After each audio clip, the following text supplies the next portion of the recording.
Silicon Valley. Just hearing the name probably brings up images of Google's colourful bikes, Apple's spaceship campus, or Facebook's giant thumbs-up sign. It's a place we associate with the future. But here's the thing, it barely makes silicon anymore. That's right. The valley that helped create the digital age doesn't produce the very thing it's named after. It's like calling a bakery famous for its bread when it hasn't baked in 20 years. Today, most of the world's chips, the ones that power our phones, laptops, and even our cars, are made in Taiwan, South Korea, and a few in China. In fact, over 90% of the world's most advanced chips come from Taiwan, and the United States is down to just 12%. A startling figure for a country that once led the chip revolution. So how did this sunny strip of California, once packed with fruit orchards, become the birthplace of modern tech, only to let go of the very material that sparked it all? Let's go back to where it started.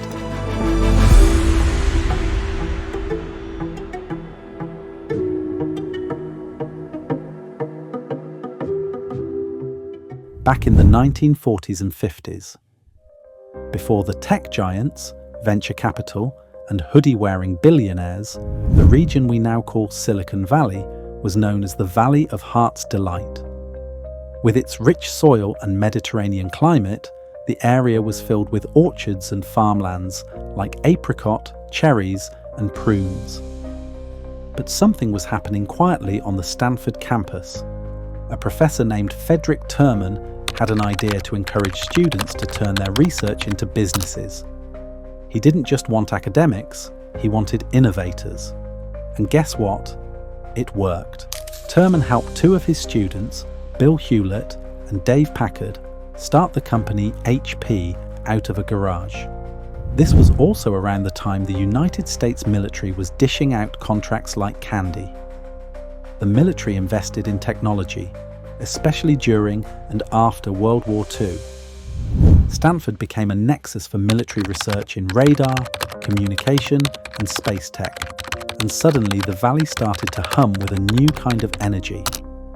A place once known for peaches and plums was becoming fertile ground for another kind of fruit: innovation. In 1956, a guy named William Shockley, who helped invent the transistor, moved to Mountain View and started a semiconductor lab. He wanted to use silicon, a newer material with better long-term potential instead of the more common germanium. But turns out he wasn't exactly fun to work with, and genius doesn't always translate to leadership. A group of his engineers, known later as the Traitorous Eight, left to start their own company called Fairchild Semiconductor. That was the big bang of Silicon Valley. Fairchild gave rise to more companies, more chips, and more breakthroughs. Two of those traitors, Robert Noyce and Gordon Moore, later founded Intel. Yes, that Intel. Meanwhile, journalists finally gave this buzzing place a name. In 1971, Don Hoefler called it Silicon Valley, USA. The name stuck, reflecting the region's central role in the development of silicon-based semiconductors.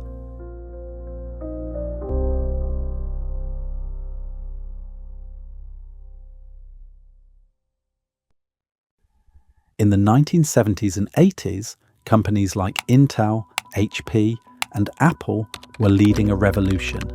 Intel launched the world's first commercial microprocessor, the 4004, in 1971, laying the groundwork for PCs, game consoles, and calculators. Steve Jobs and Steve Wozniak famously built the first Apple computer in a Los Altos garage.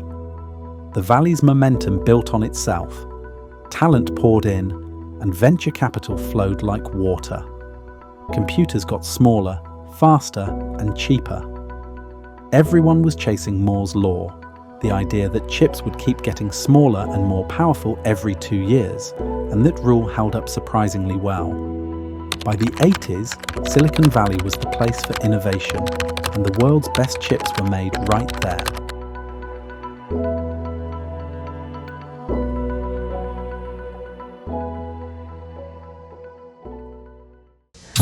World Wide Web.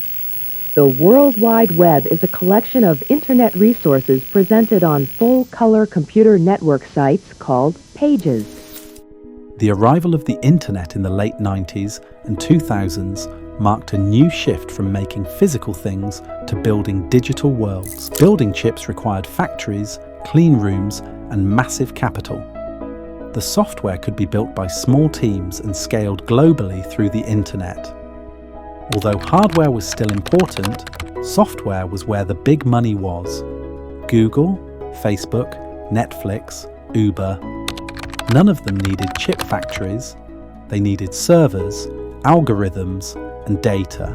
Suddenly, making chips wasn't cool anymore. It was expensive, complicated, and slow. The economics didn't make sense. A 5-nanometer fab, for instance, can cost upwards of $20 billion.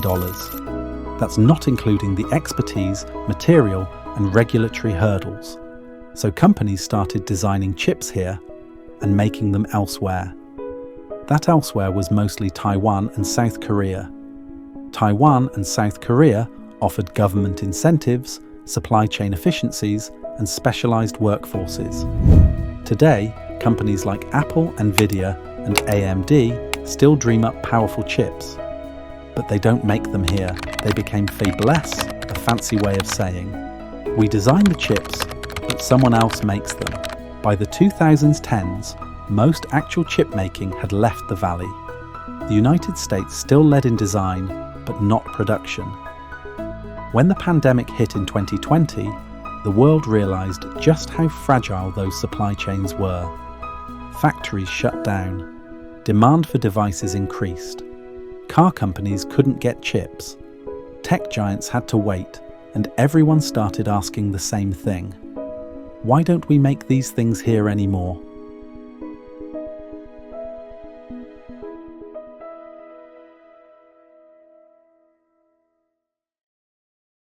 President Biden just signed a bill into law today boosting domestic semiconductor production and research in the United States.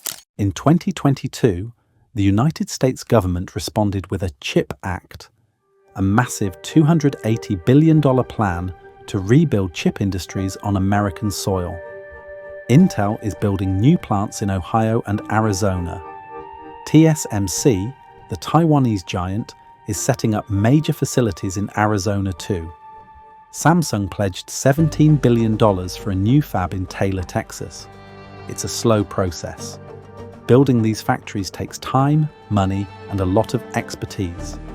But it's a sign the United States is taking this seriously. The United States doesn't expect to bring everything home, but it wants to build enough to shield shocks, deter threats, and remain in the race. Critics argue that the valley itself may never again house large-scale fabs. Too expensive, too crowded. However, the United States aims to regain some manufacturing independence. Now, the big question is, will Silicon Valley return to silicon, or is it too late? The truth is, Silicon Valley was never just about silicon. It was about invention, grit, and taking risks on big ideas. From orchards to semiconductors to software empires, the valley kept evolving.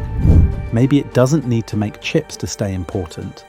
But maybe, just maybe, the next wave of innovation will require code and silicon. Today, it leads in artificial intelligence, clean tech, and quantum computing. Startups still dream of changing the world. Venture capital still flows in, and Stanford still produces hungry founders. Silicon Valley built the future, not by clinging to its name, but evolving beyond it. Still, in a world shaped by AI, geopolitics, and global competition, we might just see a return to its roots, because the next revolution might need more than just code. It might need silicon, and a lot of it. If you love stories like this and the hidden history behind today's tech, give us a like, drop a comment, and hit subscribe.